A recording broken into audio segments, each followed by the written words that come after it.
We are good to go. So, Dr. Levine, how are you doing today? Good. Glad to get all the grades in to this morning. For sure, for sure. Are you finally done with all the grading for the semester? Yes, Okay, until somebody complains. for sure. Is that pretty common? Does that happen often? Yes. Well, cool. So I guess we can just go ahead and jump into it. I finished your book, Healing the Reason Emotion Split, and I very much enjoyed it. I wrote down some questions that I wanted to ask you and kind of some main points that we could hit Sure. as this goes through. So let me just pull up my notes here. I guess the first thing would just be, where did the inspiration come from to make the Wizard of Oz analogy? The Wizard of Oz analogy? I'm trying to think. I know that I used that in a church sermon, about 8 or 9 years before I started on the book. And I also know that um, another colleague, George, I think his name George Lowenstein from Carnegie Mellon, used that same analogy independent of mine.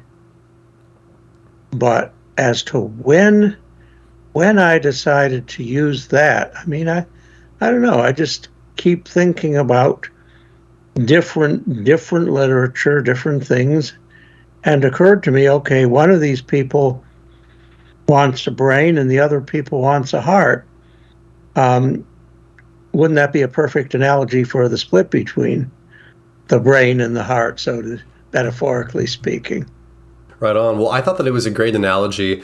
When did you start writing it? Because I noticed you had some revisions in there that you said. So you published it shortly after COVID started, right? So when did the whole process begin? Okay, well, depends on where you define the process. You might even say that it started with a previous book, uh, the book called Common Sense and Common Nonsense, which originally I got. It was a similar kind of theme, only less focused and more just in general about the kinds of mindsets people needed to change and the science behind that. And I got a contract for that from Oxford University Press in 1989. But then I had a shift of editors, and then I was late delivering it, in part because I was writing a more technical book and had a lot of responsibilities with more technical stuff.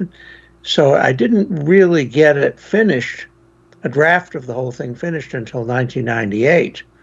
And at that point, Oxford sent it to a couple of reviewers, one of whom identified them as a cognitive psychologist. And the reviewers didn't know what I was getting at and trashed it. And they thought that I was talking much more in that book about neural networks than I am in this one. And he had a somewhat restricted idea of what neural networks were and thought that it was premature to apply neural networks to any uh, social problems. So that book, Oxford never published it. Oxford backed out of a contract, and eventually I got that published as an ebook by the UTA library, but not till 2018 when I wrote a preface and said, well, what parts of it need to be updated? And a lot of it didn't. But I decided right then, I always wanted to write a book that would apply uh, discoveries from psychology and neuroscience to societal issues. And I said, well, if the common sense doesn't work, maybe I can restrict it to a somewhat more focused theme, not how one should think about thought and life in general. And I said, well, this theme about reason and emotion has always been a big one for me. I, in the late 1960s, I worked informally with Paul MacLean, who's mentioned in this book, who was the developer of the theory of the triune brain, the three layers of instinct, emotion, and thought.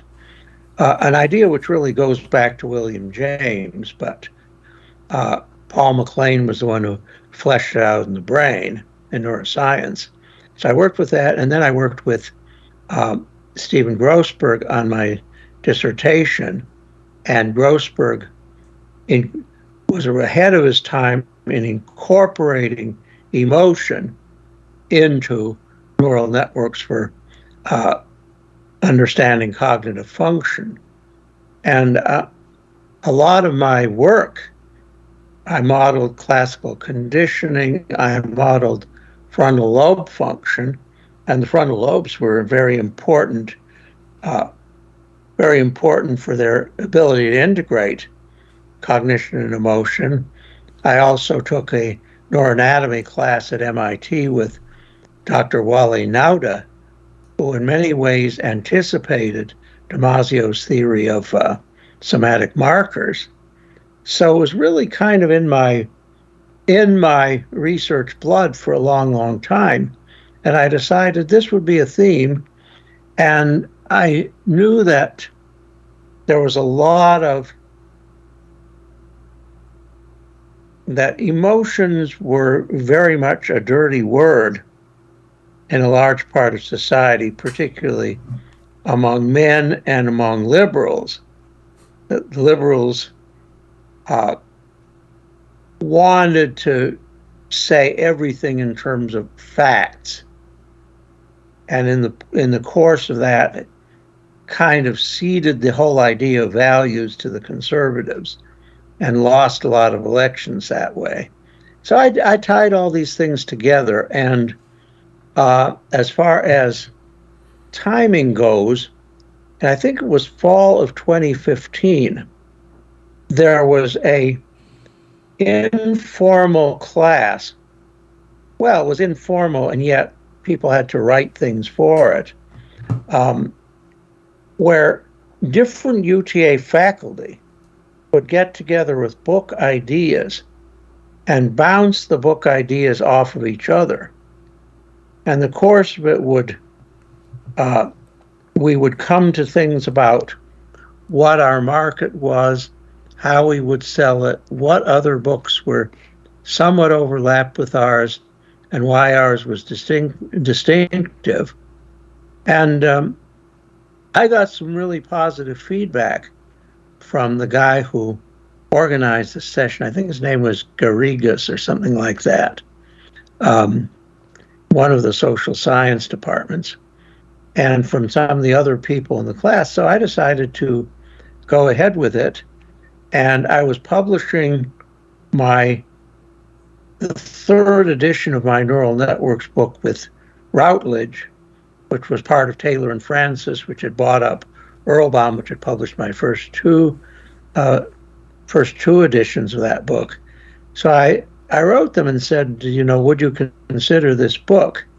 And I suggested a bunch of reviewers, and they picked two reviewers that I suggested. One of them was Rian Eisler, who was a longtime friend and a colleague of mine who's written a lot of books of history and books of social criticism from a feminist partnership-oriented viewpoint. And the other one was Helmut Hirsch, who was a guy who'd gone to high school with a few years ahead of me, who was a neurobiologist who was also interested in these kind of large-scale issues. And those two people both recommended publication, and I went ahead with it. It was mostly within the year from the summer or fall of 2019 to the summer of 2020 was when I did the bulk of the work on it. I had already submitted 3 chapters before then, actually. So I started writing those chapters mainly, probably about 2018 or so. But then it was done in the summer of 2020, and then it came out in December of 2020, so it's copyrighted 2021. Does that answer a question? Yeah, for sure. Yeah, because I just noticed that there's a couple points where you like went back and wrote like over the course of like writing this book. We've had a pandemic, and so you kind of like updated some things there. And Right. I was going to ask you too, yeah, because about the work that you and Eisler did together. There's this one part of the book that was very technical, and you involved a bunch of models. And I was going to ask about that part. Of course, we can get to it more in depth later. But it's the part where you guys talk about pair bonding theories and oxytocin and Yes. stuff like that. And I found that very fascinating. I didn't fully understand all the details because it was like very neuroscience heavy, but it was really cool. I can't find it currently, but I did write it Yeah, down. this would be chapter 5. Okay. Okay. And there's a couple of figures on pages 84 and 85. Okay. So yeah, I guess if you want, we can just kind of jump in, starting from the beginning. I wrote down the topics that I found the coolest, that kind of stuck out the most, that tie into the rest of the book the most dramatically. And the first two things that I pointed out here was that like you kind of start the book by describing how the brain it relies on very different processes that seem like they're the same thing, but they're actually very different, and they're happening at the same time to make things happen. One of which was automatic habits versus conscious memories. So people can, Yes. with certain, if they have brain damage, they can not consciously know things, but they can still learn them and act them out. Do you want to talk about that a little bit? Yeah. Um, that was particularly seen in uh, the patient called HM, who had they removed both his left and right hippocampus. This was in 1957, and they removed it to treat an intractable epilepsy. But they didn't realize how important that area was for memory consolidation. And so consequently, HM after that could not process, well, could not store any new memories. So the doctor, he had very good memory for stuff that happened before his operation, but the doctor who treated him after that was always new, brand new. And he kept mourning the death of a favorite uncle, as if each time he was learning about it for the first time. And this went on for several decades. And he kind of knew something was wrong with himself, but he didn't really know what it was. But HM could learn motor habits. All right. And this is on top of page 24. Yet paradoxically, HM could learn unconscious motor skills. He was trained for 3 days on a task where he was asked to draw a line between two stars on a sheet of paper that he only saw through a mirror. Though HM did not remember his first training session, his accuracy and speed gradually improved over the 3 days and then stayed at the same level for almost a year. So he could learn a motor skill without remembering having been trained at it. The thing that I read something about blind sight where people cannot be consciously seeing things, but the part of their eye circuitry that knows where things are is still active. So that's kind of like a similar thing, isn't it? Where consciously we don't know what's happening, but the part of our brain that really Right. learns things is still functioning beneath the level of our awareness. Yeah. And there's areas like the basal ganglia, which are important in learning of motor habits and somewhat detached from the areas that learn declarative memories, like when we learn either factual things like what is the capital of Texas, or when we store episodic memories like what happened at a party that we went to last weekend. Those things involve declarative memory. Those are conscious. The hippocampus is key in that. But for motor habits, for unconscious learning, it's other areas of the brain that are important, and the hippocampus is relatively unimportant in that.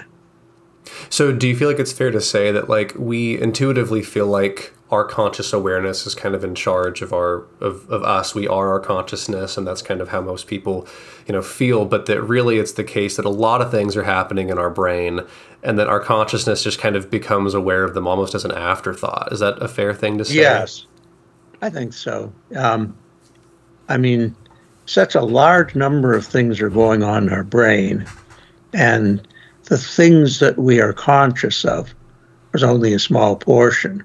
I mean, like even when we're consciously making decisions about what kind of car to buy or what courses to take or so on, we are conscious of the decision we're making, but the things in our mind that affect it, we are not conscious of necessarily. Um, and in fact, sometimes we attribute our decision to something different from what really was responsible for it.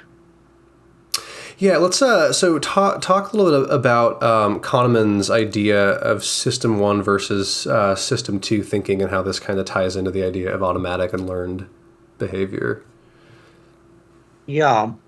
Although I'm somewhat of a skeptic of that, and I go with the people who uh, there's this guy Denace who I also cite in here, who has found that sometimes our automatic system does include deliberation and logic, and sometimes we do things intuitively uh, that are not, this dichotomy of fast and intuitive versus slow and rational, or slow and deliberative, is a little simplistic, and I think misleading.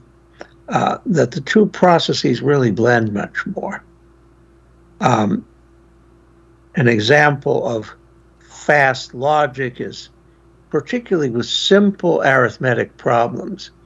And I even discovered this in a fMRI experiment I did with uh, Daniel Krosik, who's at UT Dallas, which never got published. Never got published partly because some of the reviewers doubted our conclusions. Um, that I was asking people to make judgments on as to which of two probabilities was highest. And the people who were scientifically trained, like neuroscience graduate students, made these computations successfully and pretty effortlessly because they were trained in it. And so some of the areas involved in conscious deliberation, like the dorsolateral part of the frontal lobes and the anterior cingulate, were relatively unactivated in those participants, which actually was surprising to us, but we could explain it. And then on the other hand, um, intuition isn't always immediate and fast. And I gave the example in the book about my own decision about graduate school the first time when I was in pure math.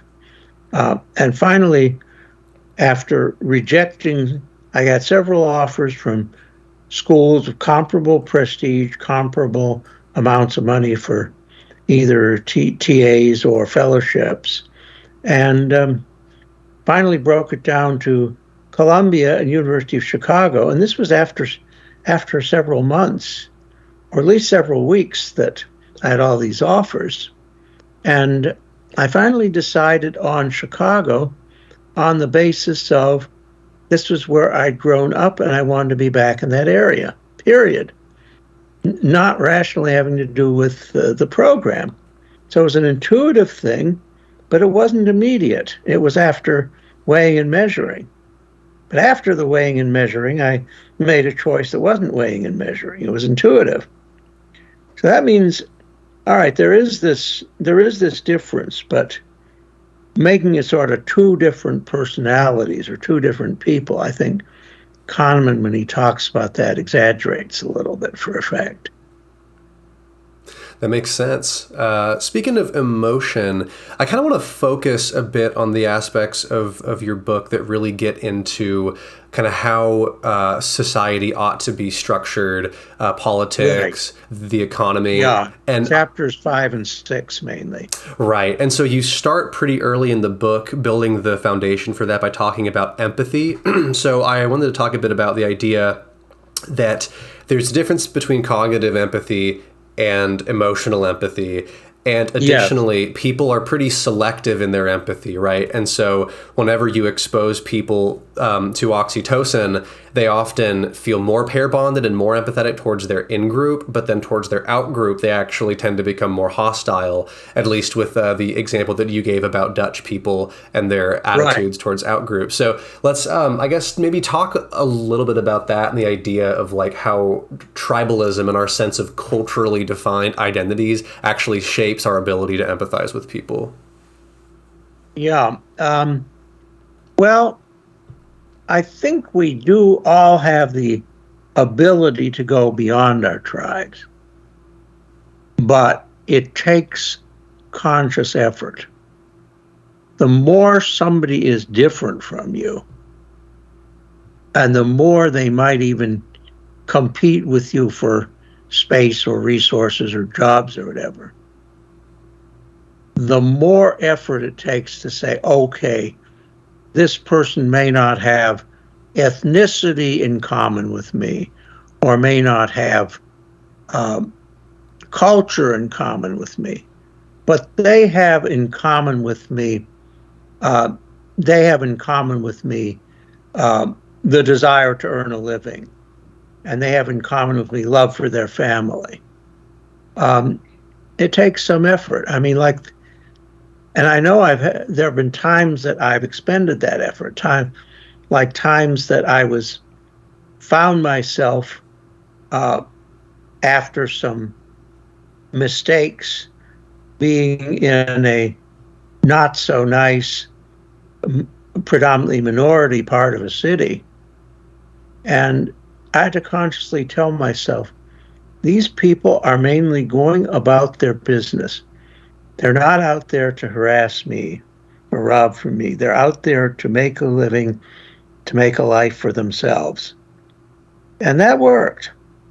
I would walk or drive through sometimes these not so desirable quote unquote areas, and nobody would bother me because I just knew, okay, these are people like me, even if their background, their ethnicity is not mine. And so they're okay. But I really think that, I mean, these oxytocin results for the Dutch people kind of shocked me when I first heard about them, because I'd written that stuff with Rian Eisler about how oxytocin is this wonderful pair bonding and bonding in general hormone. But here, and then read later about the people at MIT who found that it led to increased trust in general, which I've even woven into my novel. I have bioenergetic properties of oxytocin leading to a source of electrical power for this society, which was not dependent on fossil fuels or anything like that. Okay, that's a digression. But I started thinking about this and said, well, what does this say about underlying mechanisms for empathy? Well, it says, okay, oxytocin and the systems which I talk about in those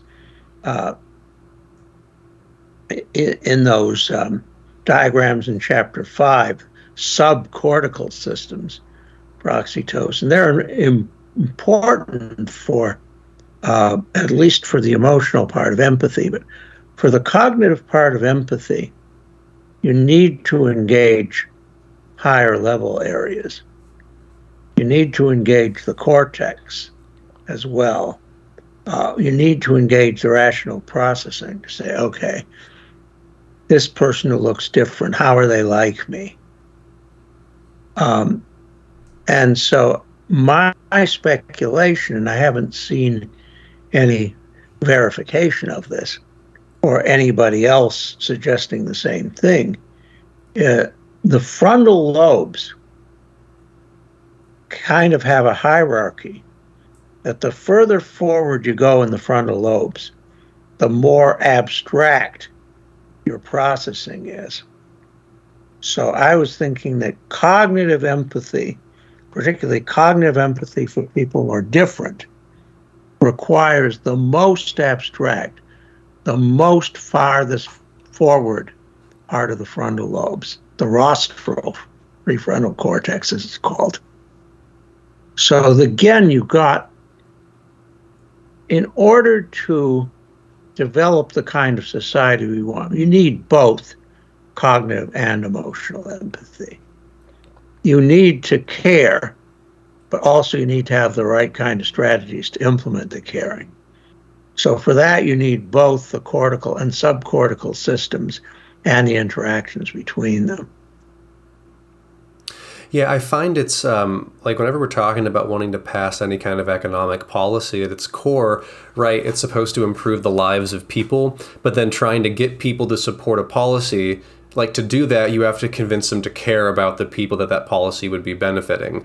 And so Right. the emotional empathy seems to come very easy for people to apply to their in-group and people that they are familiar with. But trying to get people to actually like use that cognitive empathy to empathize with groups that they might not know a member of that group personally, their perception of that person or that group might just be a caricature that they've seen through the media. It's like the challenge I think that I've come across in conversations in my life with people about politics and culture is how do you get someone to care about a group that they don't already naturally care about? That's, I think, like really, really hard because like, yeah, like they might have the ability to use cognitive empathy, but like, how do you make them do it?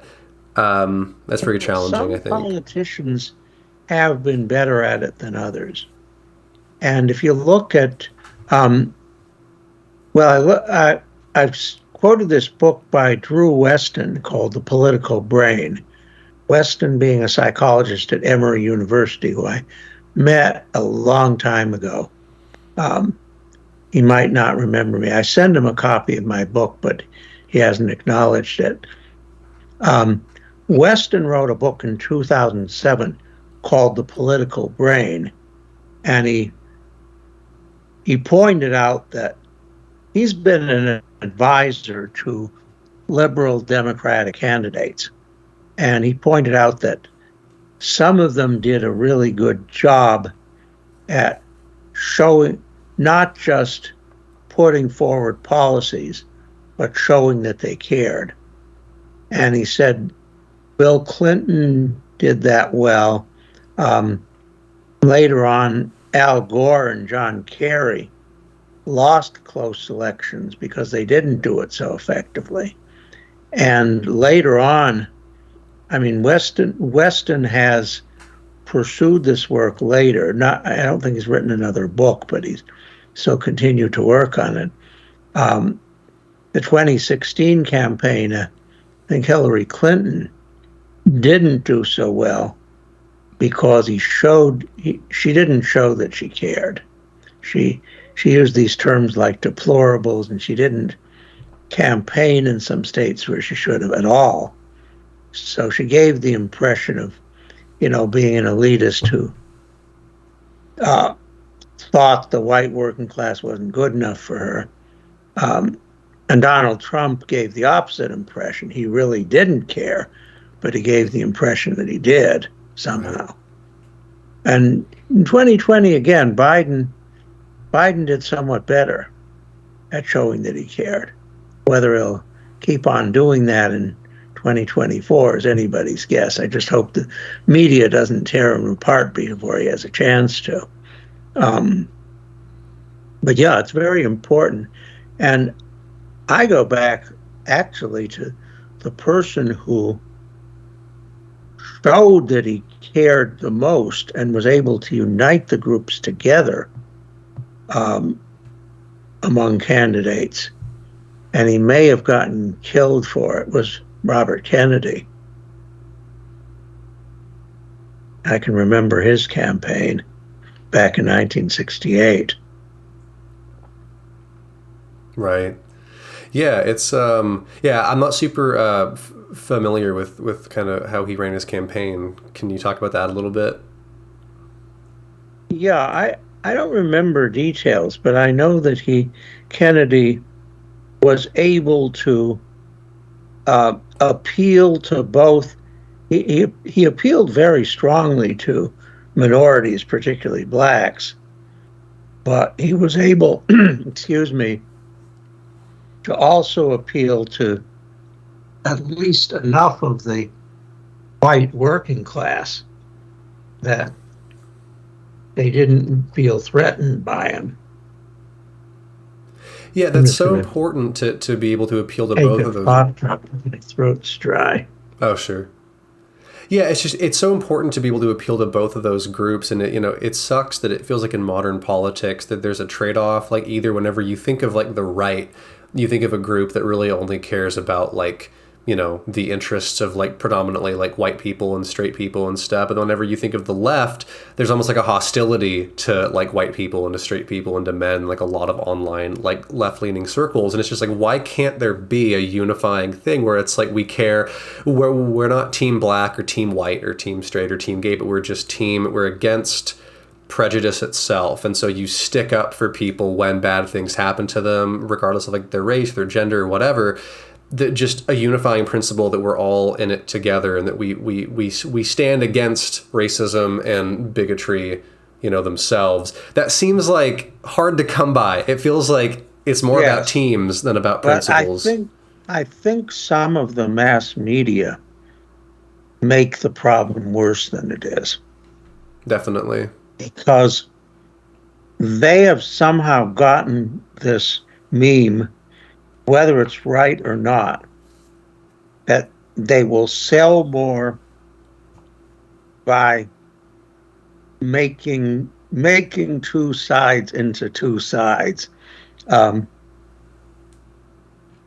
there was a book. I haven't read the book, but uh, I've seen excerpts from a book called "The Argument Culture." I don't remember exactly when it was written. It may have been early in this century or late in the last century. Deborah Tannen, Tannen, I think was the author. Um, and it said that we have the culture of having these opposite viewpoints, and on TV and in the news, just publicizing the oppositeness. We don't publicize what's in it together. Now, another politician, I think, who tried to unify things was Bill Clinton. At one point, I think, when in his acceptance, in his victory speech, I think it was, he said something about there's no us or them. We're just all Americans.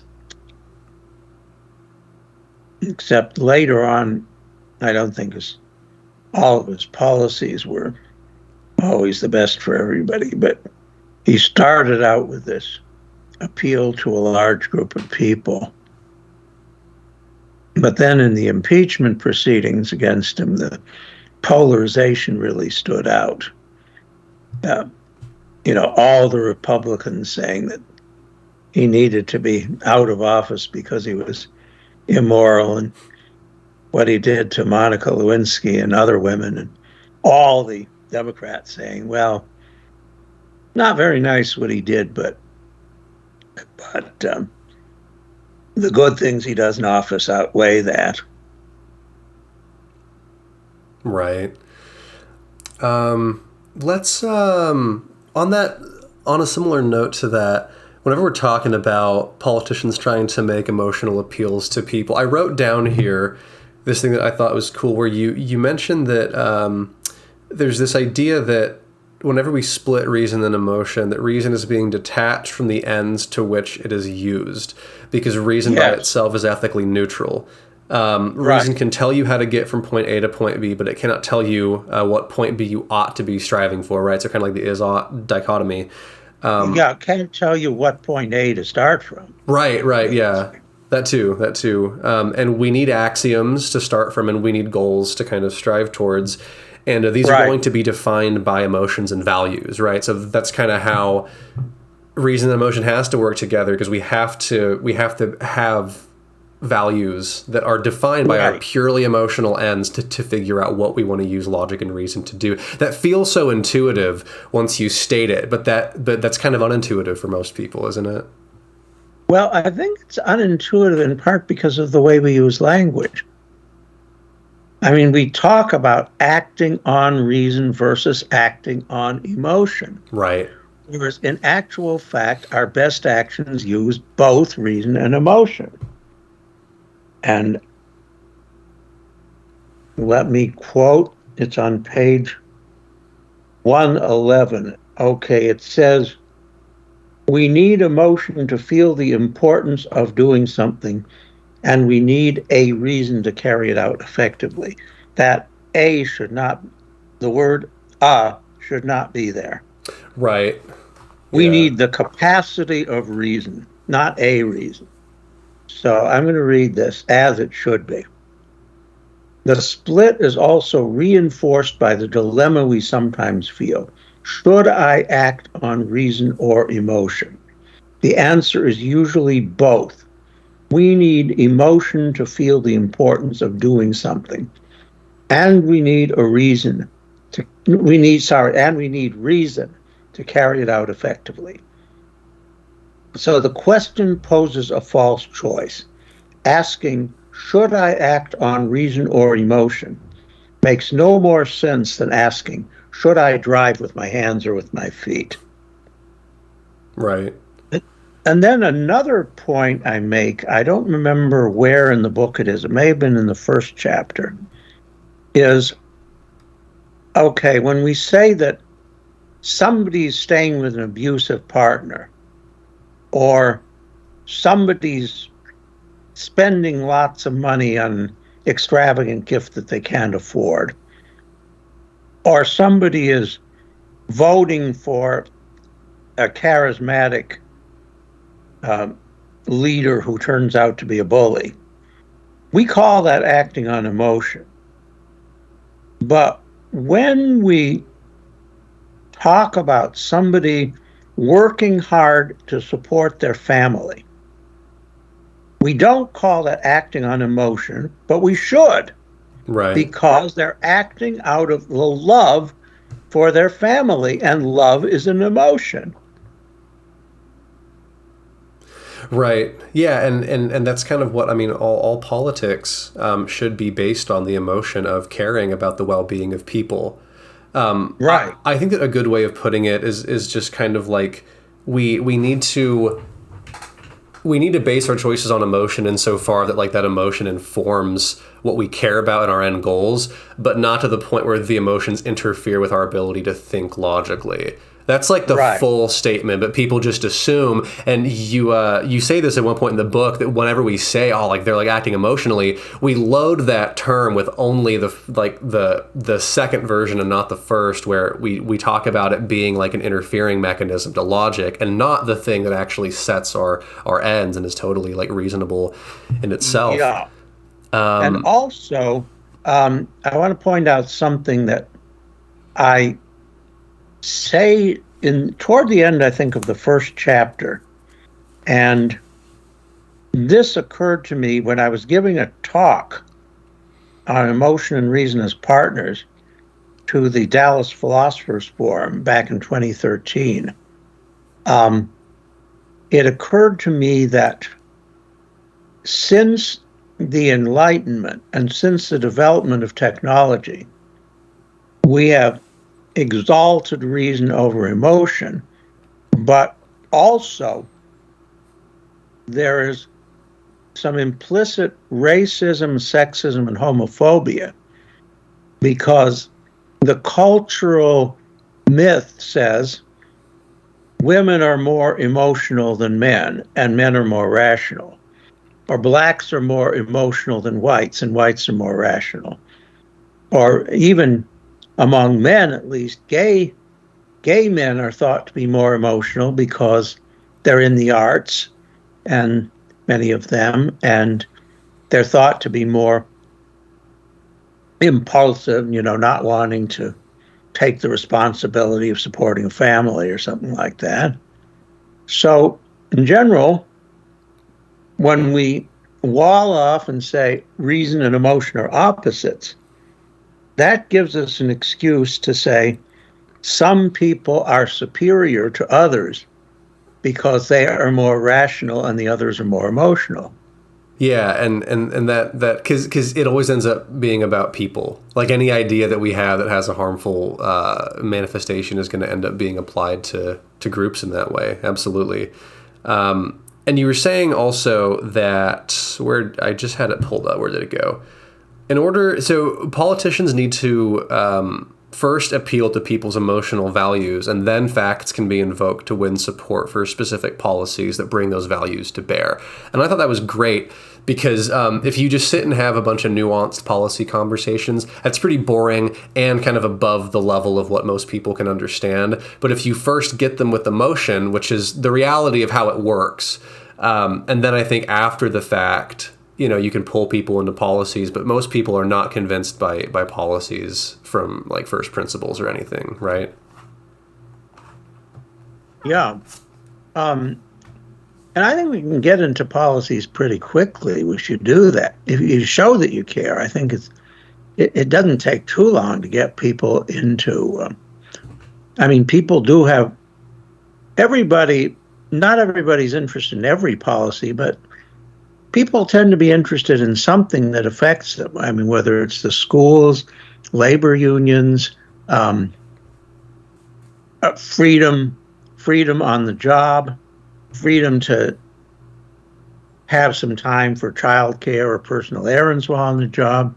There's all kinds of things that do affect people in a bread and butter pocketbook kind of way that you can get into. But yes, you do need to start with, I care about making your life better.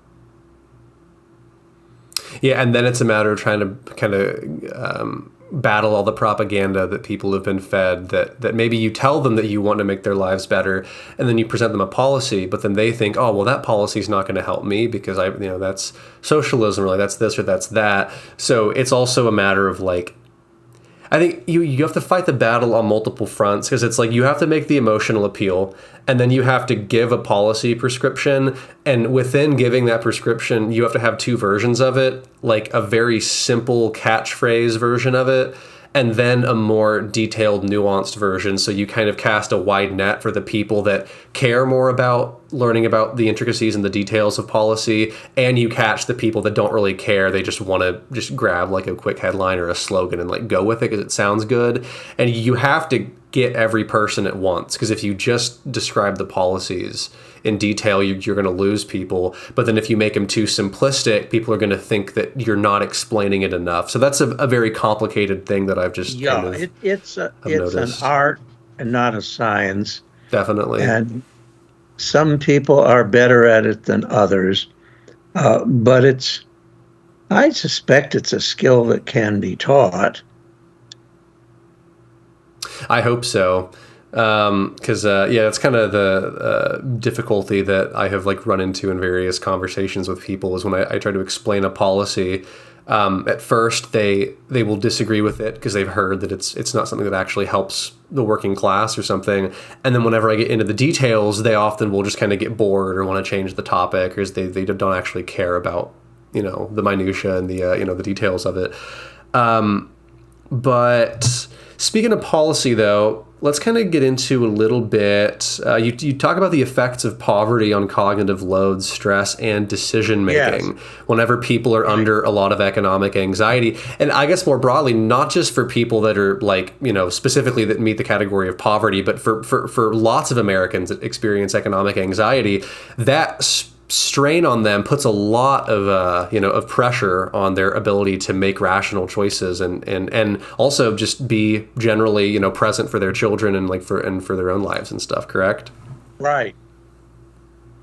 So if we pass policies and stuff that help lift all boats, right, that help everybody's direct material conditions improve, that's going to make everybody better on the whole, because that trickles out to society. That makes people better parents, better partners, and more able to make rational choices. Correct? Right. So maybe that could be one of the a basis for why we ought to kind of structure society in a way that you go into later in the book as trying to optimize for human well-being. That if you do that, you not only make that person's life better, but you make everything better, because then they're going to make the people's lives around them better. And then that kind of ripples out. If you keep people under economic anxiety, that might be better for corporations, because I think Chomsky's talked about that, that keeps workers scared of organizing and scared of trying to make any kind of meaningful change.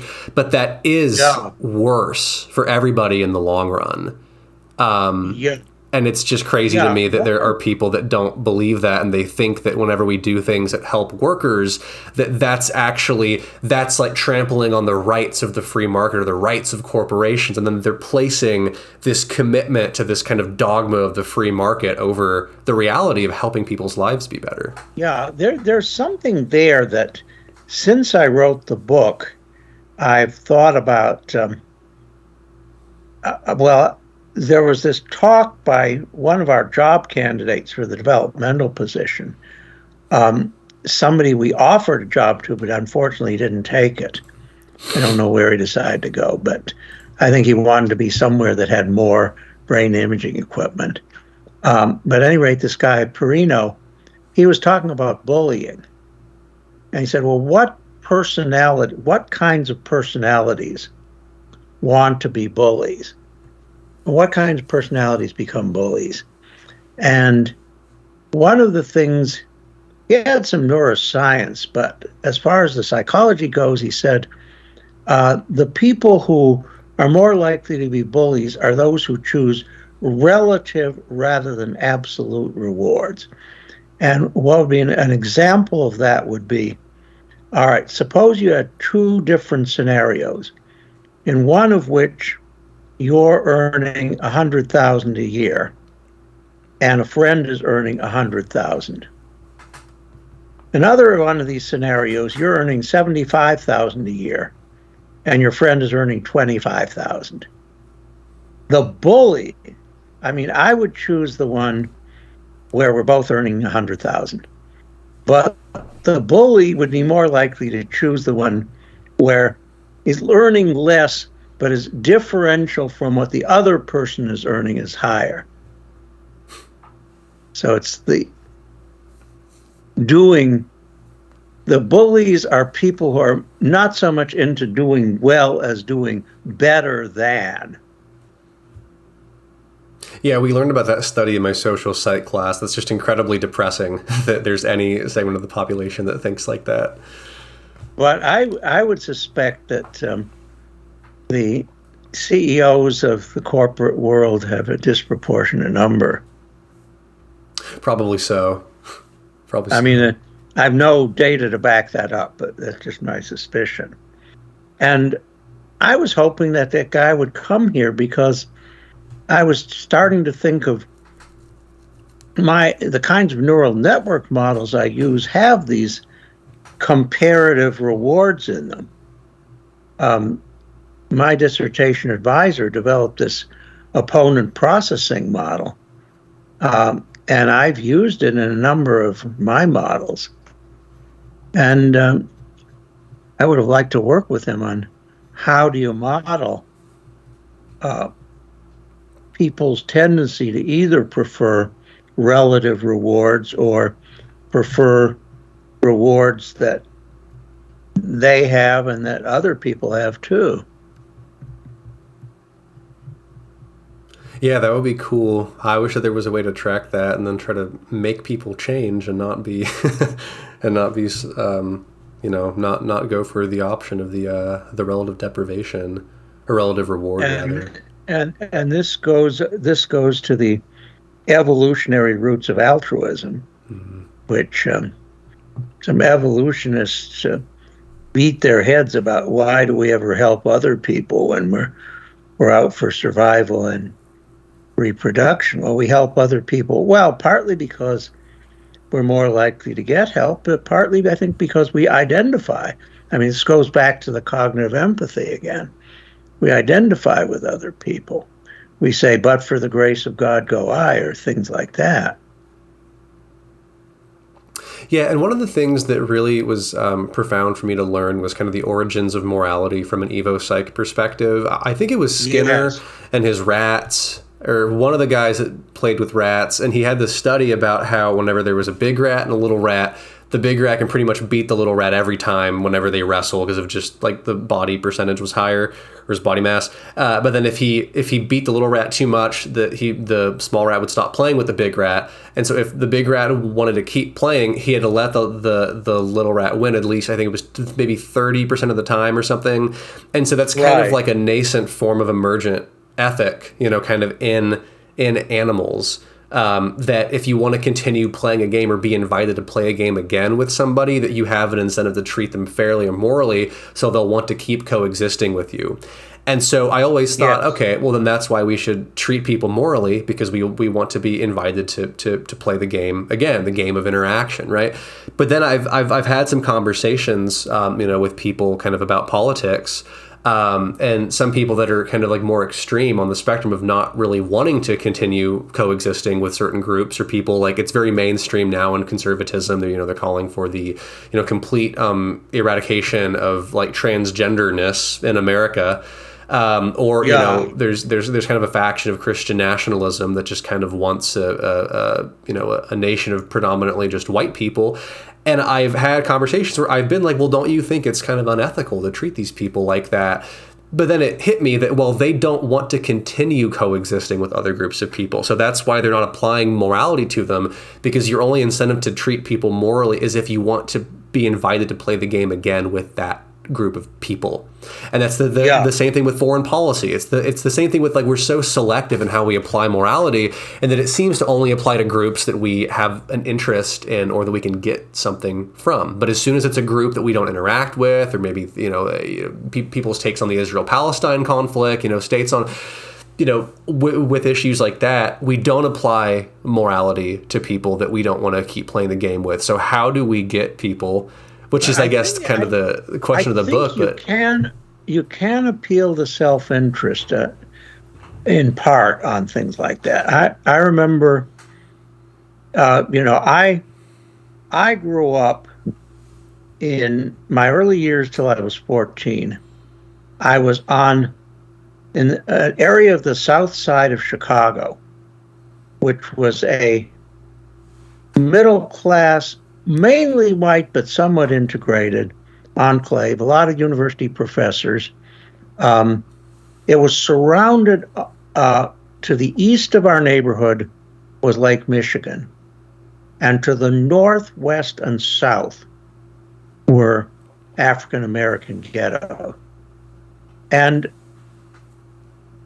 as a result of that, my parents were cautious about where they allowed me to walk when I was a kid. And somewhere in the back of my mind, I thought, if society was fairer to the blacks,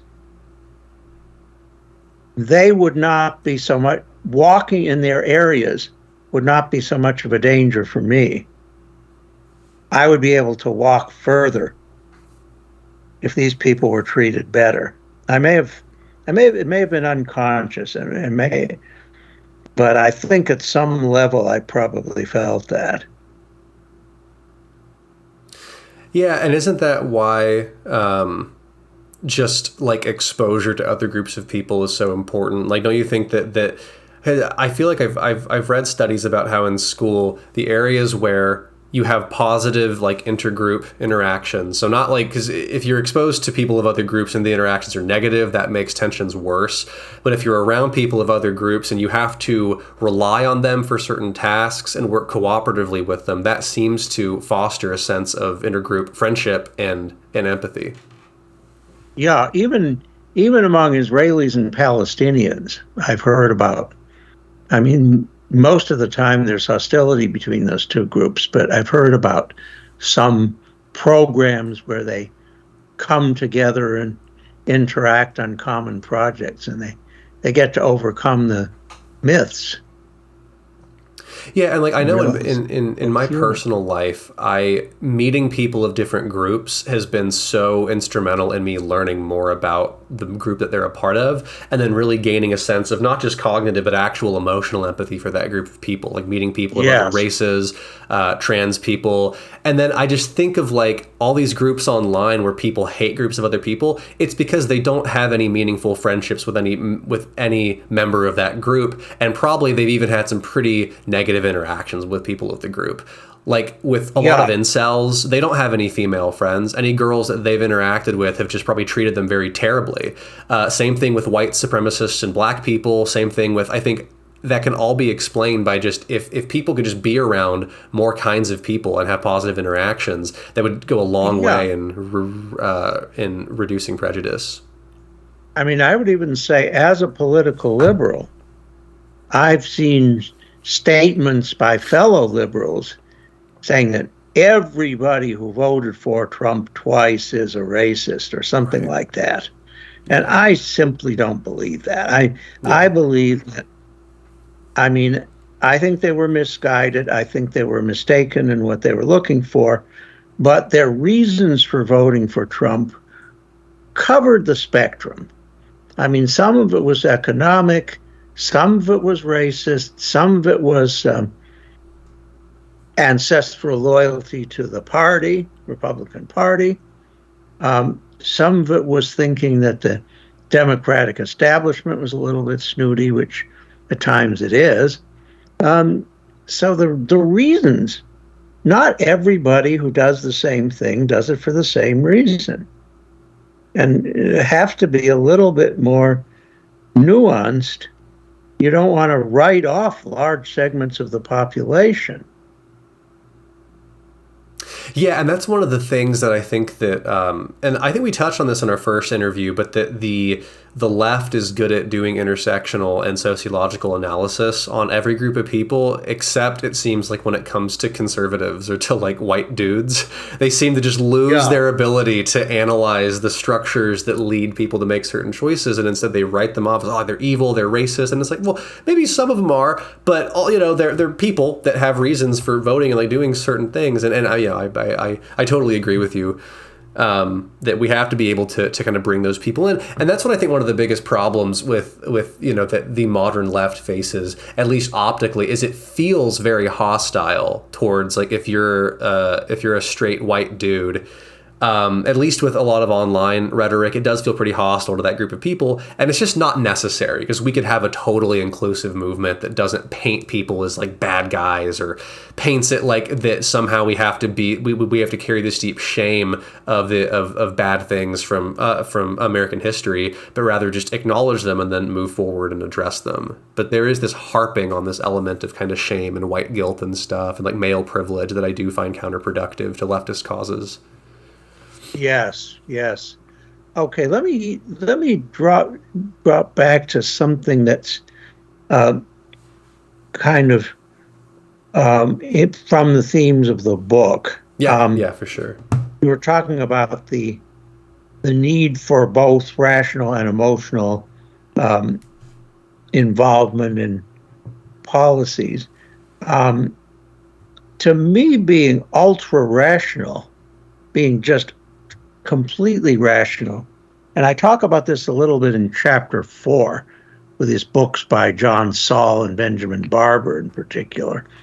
Um, to me, the ultra rationality is represented by economics of pure self interest, economics which is actually still the mainstream in economics, although the opposition is growing, of regarding different economic actors, uh, whether it's bosses and workers or whether it's sellers and buyers, of each one of them trying to just maximize their own self-interest in a monetary sense. That's easier to fit into an ultra-rationalist framework because you've got one quantifiable thing you can maximize. So I see neglect of emotion as leading more to a kind of right-wing libertarianism than anything else.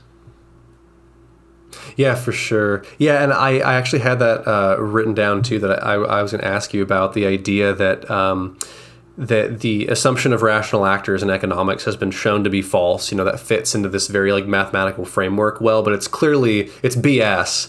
Yeah. Because people make all kinds of choices in economics because if a consumer can't see the long-term negative outcomes of a choice, then they're not really consenting to like informed purchases of products and purely like rational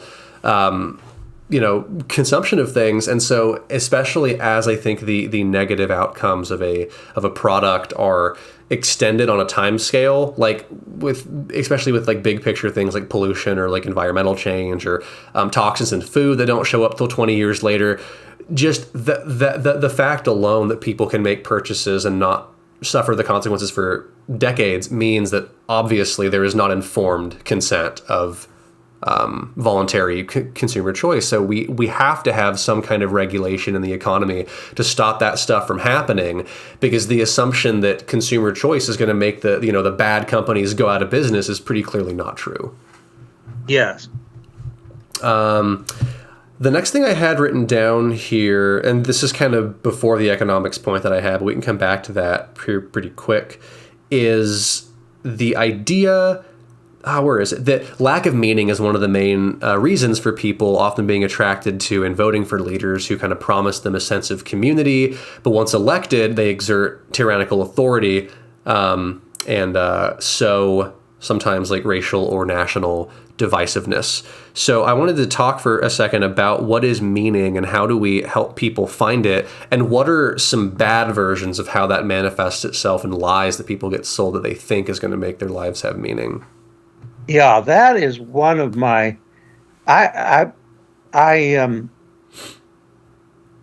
wrote and told a friend recently what my kind of superordinate goals are. And one of them is to understand what meaning is in terms of the brain and psychology, and the other one is to understand, and this is in chapter 5, that what makes people oriented toward partnership or domination. And I've been working on that meaning thing with various friends and colleagues, in particular with one friend who is actually one of the people who is quoted on the back of the book, Anna Maria Alexandrovich, who's a psychoanalyst in Rio de Janeiro. And we've been talking about what is meaning. And she is a psychoanalyst, and she or some of her colleagues treat young people in Brazil who commit suicide or threaten suicide because they don't find anything meaningful in life, even if materially they're in okay shape. So trying to define in terms of brain states or psychological states what is meaning, what makes a meaningful life versus a life that isn't, is something we all intuitively know, but it's very, very, very hard to pin it down scientifically. And I would say I remember starting to talk about this with Anna Maria in 2018 when I visited there. And I can picture the park where we talked about it, but it's now 5 years later and I haven't made that much progress. Um, but I know that it's all right. One of the things that ties in somewhat to the themes of the book and ties into how we model how the brain works is in the old days when everything, when we thought that rationality was triumphant, we thought um, the best state was kind of a state of having achieved an equilibrium. Everything was just sort of okay. I talk about that at the beginning of chapter 3 with my anecdote about Einstein. Um, but later on, it was found that um, people need stimulation, that sameness, equilibrium, getting to a final point is not all of what life is about. So we figured, Anna Maria and I and other people I've talked about it to figure that um, the meaningful state involves reaching a kind of equilibrium, reaching kind of peace, you might say, in some ways, but being active and excited in other ways. In fact, I described the divine state in my novel as combining perfect serenity with perfect excitement, which is a very difficult synthesis. Yeah, I feel like the idea of mindfulness ties into that pretty well because it's kind of like an acknowledgement that we enjoy the process of doing things more so than achieving an end state, and then being aware of that and then choosing to still go through and pursue goals anyway, kind of with that serenity in mind on like a meta level, but then you still allow yourself to pursue stuff and have goals and go through the ups and downs within a broader framework of having like a peace. But we want stability in certain respects. Like we want Yeah. stability in terms of values, stability when possible in personal relationships. We want to have enduring friendships and enduring commitments with people. Definitely. Yeah, I think it's just, I like to look at it through Maslow's hierarchy of needs, which is, I know, super often referenced, but I think kind of sums it up pretty well in terms of like if your material conditions are okay, you have access to food and safety and everything, and you have social connection that you find fulfilling and you're working towards like goals and projects, that seems to kind of be the recipe that most people are happy if they just have close friendships and they're not in any danger and they're like working on projects that they like. I feel like the recipe for meaning is simpler than we make it out to be. Like, I don't think it's like some insane intangible thing. It's pretty like on a level, it's kind of chemical and it kind of lines up and it makes sense whenever we optimize for kind of what brings us the most long-term enjoyment. I think that is kind of the recipe. And most people report that, the best part of their lives are their human connections with other people. That's like what people tend to enjoy the most. And then just pursuing things that they like, but then enjoying the process of doing it, not getting to the end goal, like you were saying. Because I know, like, whenever I work on my YouTube videos, I love the process of working on it, but the moment it's done, I don't get pleasure from releasing the video at all. I just press click, and then I'm excited to work on the next video immediately. So it's that process that brings us the pleasure, for sure. Well, I enjoyed the process of writing this book. But at that point, I was focused on transmitting it, getting it across to more people, starting with my friends and family, and getting to other people. Yeah, and then it's like as soon as we're done with a goal, there is a sense of satisfaction that comes from that, but also it's never what you think it's going to be. And then, at least for me, my mind always goes like, okay, like what's the next project? Like, I'm immediately kind of on to the next thing. Yes. Because and I've read Andrew Huberman, he's a neuroscientist from I think Stanford, will talk about how if you expect the reward to be really high, you're probably going to get let down. But if you expect it to not be that great, then you'll be happier when it's done. Just don't expect Yeah. it to like complete you because there's always Yeah, going to be that's more to again do. relating to that relative reward business that, I mean, I talked about that in terms of bullies, but there's a more positive side to it. Yeah, yeah, for sure. You're comparing, um, there's a lot of results from conditioning and from daily life that how much we value something is not how good it is in absolute terms, but how good it is relative to a baseline expectation. Like I tell my motivation class, if you've been getting 200K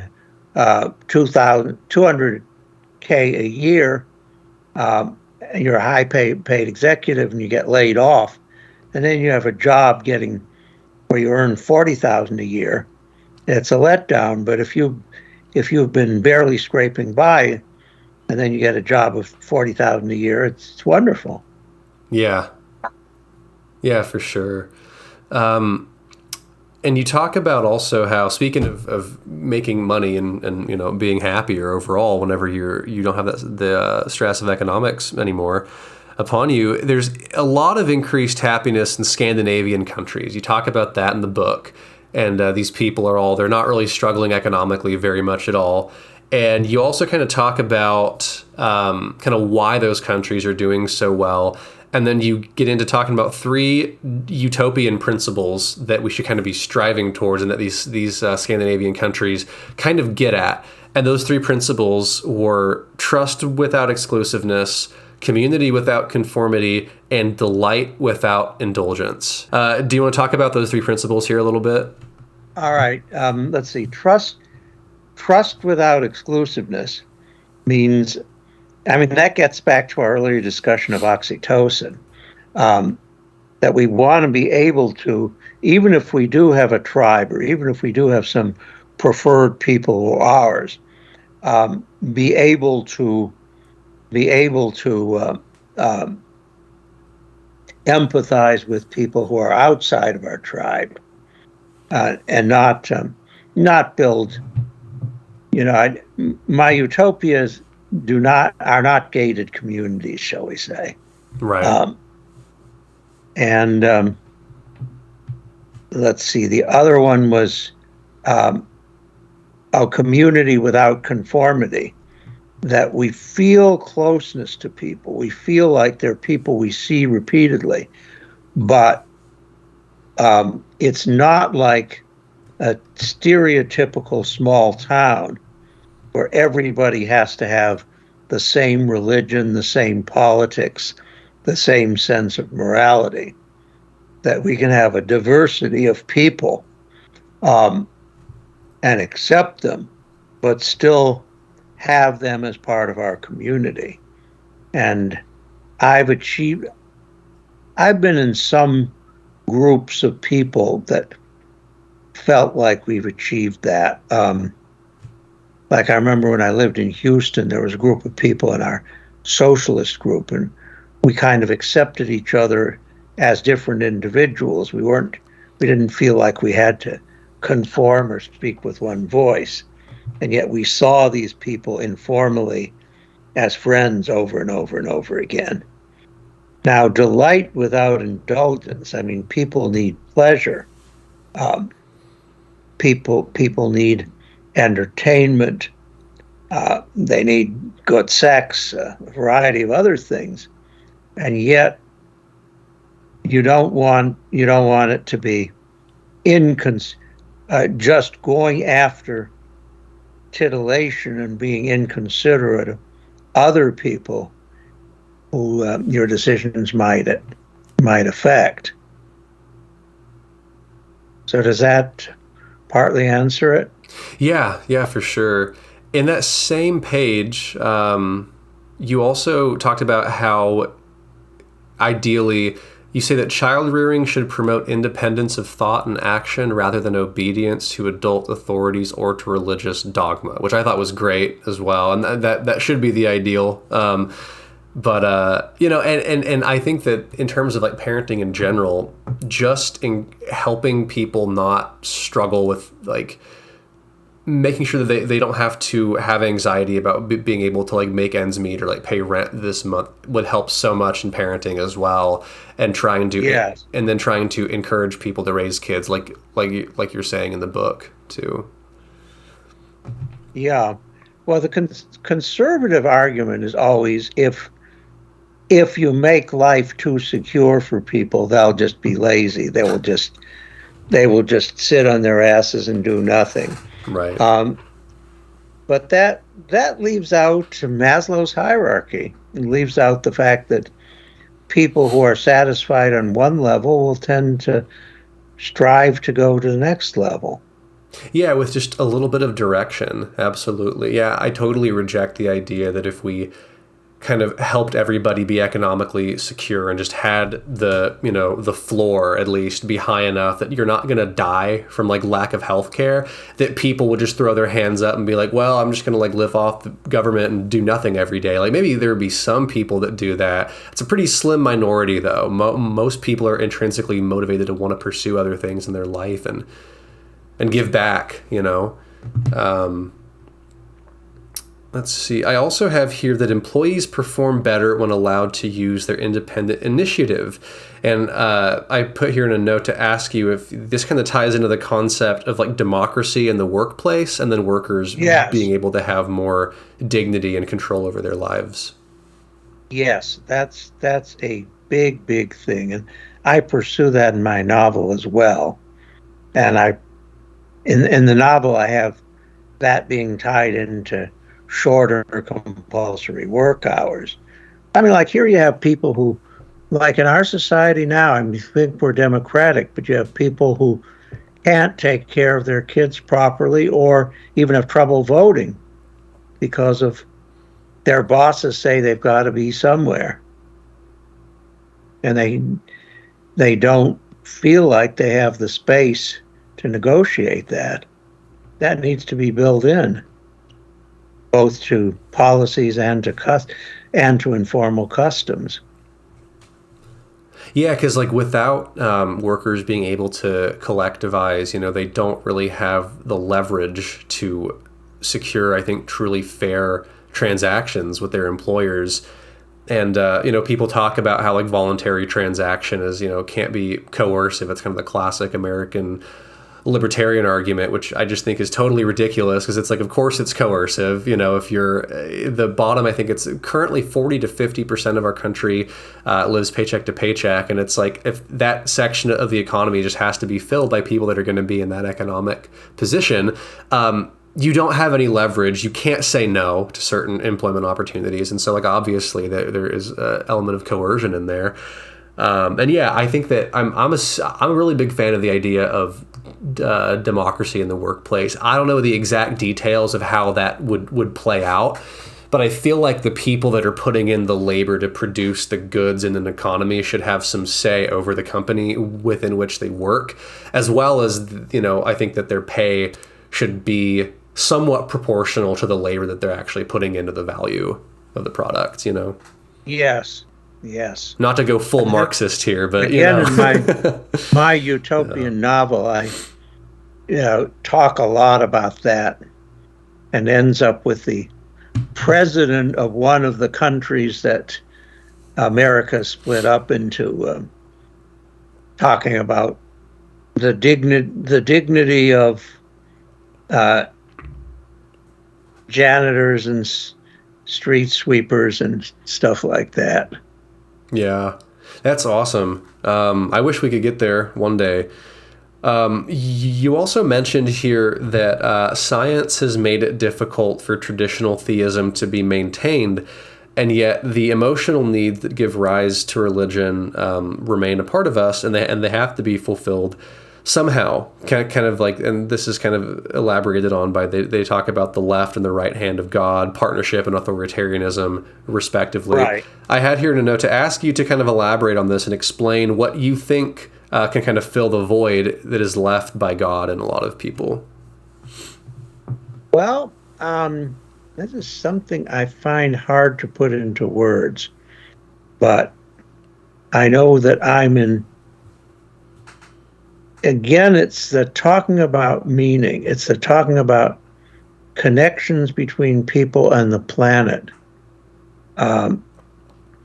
as kind of a sacred duty that we're not always perfect in fulfilling. And I'm certainly not the best steward of the environment, for example, that I could be.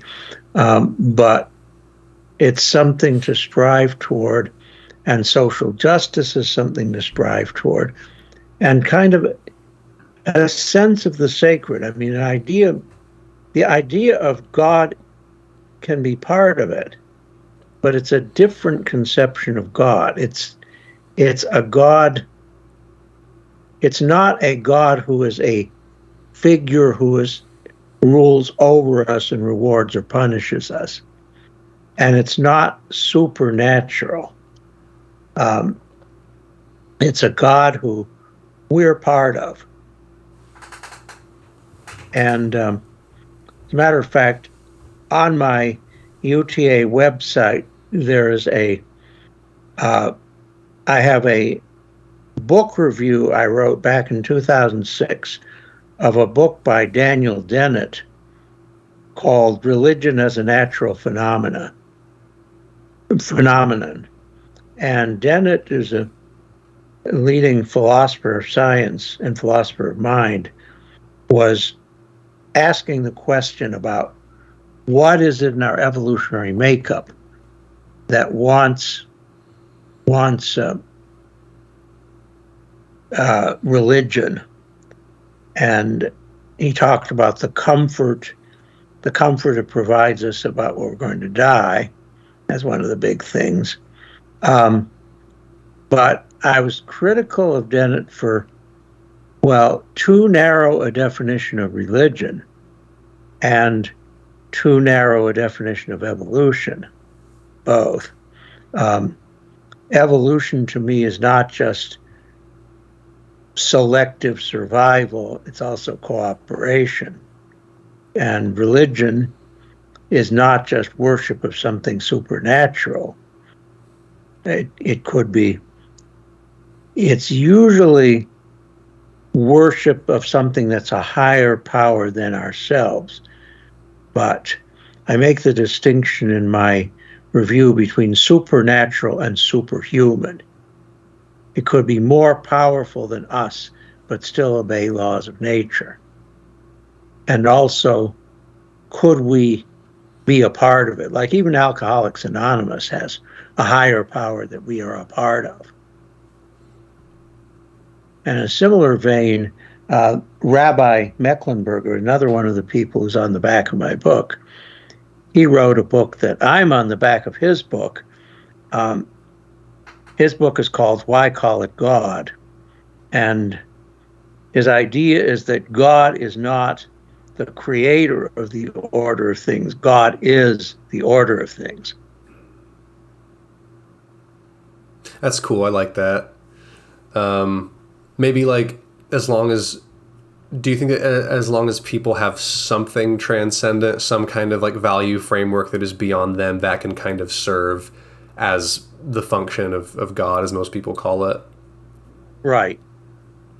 And so maybe like there's a way to have that in a secular framework if we make that transcendent thing the continuation of our culture or something, or like we can have a shared bond and a shared experience of being human. And if we can get people maybe to like have faith in like the version of eternity is like we like through our children and our like lineage and the lessons that we pass on to people, because that's kind of like pragmatically I think what religion does in the first place. It's just that they attach a bunch of very specific literal claims onto it that just don't stand the test of actual like rational scrutiny, like makes it kind of hard to take the whole thing as, as one package deal. Yeah, and it's not only goes against science and goes against reason, but it there's this authoritarian element built into it, that what is right or wrong is what the God commands, and we don't question what the God commands. Um, Unitarian Universalists, where I go, um, believe that questioning is important all the time, and that's what I like about it. Yeah, like having a moral framework that's open to being revised as we learn more. As opposed to kind of like the traditional like theistic moral framework, which is theoretically unchanging, but of course it still changes over time because people just will change their interpretation of it, claiming that it's always been the same, but that, Yes. because, and my friend Landon, who was a philosophy major, pointed out a distinction to me that I hadn't like thought of before, but he like worded it very well. That is the existence of a moral fact and then us coming to know what that moral fact is are very, very different questions. So to a theist saying like, oh, well, God has an objective morality, it's like, okay, well, that claim is very different from then how do we come to know what that objective morality is? Because there's actually a very wide canyon between those two claims, because anything a person tells you is going to be their interpretation of it. So then how do you come to interpret it objectively? That's a problem that I've never heard a convincing answer for from theists. Mm-hmm. And also their vision of the world is the vision of heaven, for example. It's the ultimate gated community. Right. And you're supposed to be blissful while other people are suffering torment, and I can't go along with that. I mean, Unitarian Universalists don't all believe the same thing theologically, but one thing they seem to all agree on is no hell. Yeah. There was this Christopher Hitchens put this really well when he was talking about kind of the temptation to appeal or to believe in heaven, or why that thought is appealing, because he was like, it's sad to think that one day you're going to die and there's still a party that is going on, and you can't keep partying along with everybody else. But then he was like, what's more terrifying, that or the thought that after you die, a party's still going to go on forever and you can't leave? What's scarier? So I definitely think that the conception of heaven that people have is very weird, that it's just this eternal state of bliss up there while that the other half of the population or more is burning, forever. That seems a little bit dark. And the National Lampoon, in their parody of the Bible, talked about it as the heated swimming pool of eternal life. There you go. I didn't know that they had a parody of the Bible. I'll have to look that up. That's hilarious. It's called Not the Bible. Okay, awesome. That's sometime I'll try to bring it. That's funny. All right, it's been about an hour and a half. So we probably don't want to go on too much longer. Are there any kind of final wrap-up things you... Definitely. I just had a few little quick things here to kind of wrap this up. And maybe I'll just kind of like walk through these. I'll kind of like summarize some points that I thought were cool, and then you can just like interrupt me at like any point if you want to add on to any of them. Do you want to do that? Sure. Okay. So the first thing here that I have is that the very end of your book, where you talk about some solutions, and you said in politics that we have to put emotional values and rational policies together and find effective ways to communicate them, and we have to have more of a participatory democracy. That was a big thing that you mentioned. In terms of economics, you said that, which we touched on this earlier, but that the assumption of like rational actors has been shown to be false, and that we need to sort of like reassess things and frame caring welfare programs as a positive social value and not a cost or drain. We need to, let's see, what else? I think my text here is kind of messed up, but that like industrial pollution has to be, it's viewed as now like a positive contribution to GDP, but instead we should frame it more as a negative value in terms of its outcomes on the world. And you talk about family. You say that optimistic predictions can make people complacent, but pessimistic predictions can make them hopeless. So don't predict, Right. act. I like that a lot.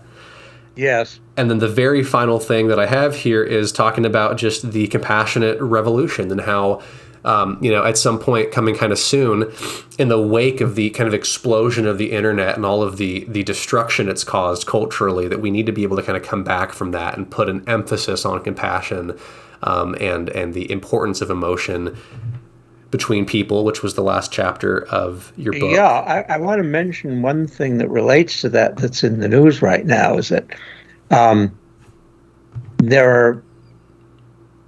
there's a growing group of people, including both artificial intelligence researchers and people in Congress, are now saying the growth of technology, of AI, has gone too far, and we need to impose some limits. We need to regulate it. And there are now starting to be hearings in Congress about that. And Jeffrey Hinton, who's a big AI pioneer, worked for a long time with Google, is now drawing back and saying, I've helped create this monster. Let's tame it a little bit. Yeah, that is kind of scary, and I'm curious to see where that goes in the next few years too. And then kind of the final thing in the book that you mentioned that I thought was just a very good guiding principle is that you say that things that are not the products of a rational optimizing system can always be improved upon. And I kind of took that to mean that it's like kind of the fundamental question that we should be asking whenever we're trying to design any system, cultural or economic, is what are we optimizing for? That has to be our axiomatic starting point, is what are we trying to optimize for in the first place? And I think from that first principle, everything from there can fall into place if you follow facts and science using the emotionally defined end of we should probably be optimizing for human well-being. Right. But I think what I was saying there was that the current status quo is not the product of optimizing. That's right. That's right. Yeah. Yeah. And therefore, there was one article way back when I read that which labeled the people who thought that we were constantly rationally optimized, they call them optimists, and the people who thought that we were not constantly rationally optimized and were called pessimists. And I thought it should be, if anything, reversed, because the people who don't think that war, poverty, environmental pollution are the results of something optimal, are saying that those can be improved on.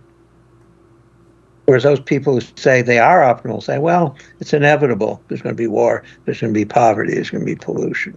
Yeah. And, you could even say we are rationally optimizing for something right now, but what that thing is just the maximization of short-term profits for the very, very top sector of the economy at the expense of like literally everything else. So if that's what a person wants to make their end goal, then our current system's great. But for most people, it's probably not what we want to be striving towards. Yeah, and if anything, in the last 40 or 50 years, and there have been some books about this, that we've moved more toward companies working for the profit of their shareholders to the exclusion of the welfare of either their own workers or the community that's buying their product. Yeah, absolutely. And I'm still, that book that you told me about to read, The Big Myth, that's on my list. I want to read that next. Yes. Yes. So, yeah, I guess in conclusion, I love the book. It was fantastic. Do you kind of have any closing comments that you want to make before we wrap up? Well, if you love the book, try to tell as many people as possible about it. Definitely. So it can boost sales. And if you or anyone else you talk to wants to write a review for Amazon, So far, I've got 14 reviews. All but one is 5 star, Okay. but there needs to be more. Well, that's perfect. You're about to have 15 after we hang up here. So, Right. all right. Well, thanks so much, and hope to Yeah, talk again soon, Dr. Levine. thanks so much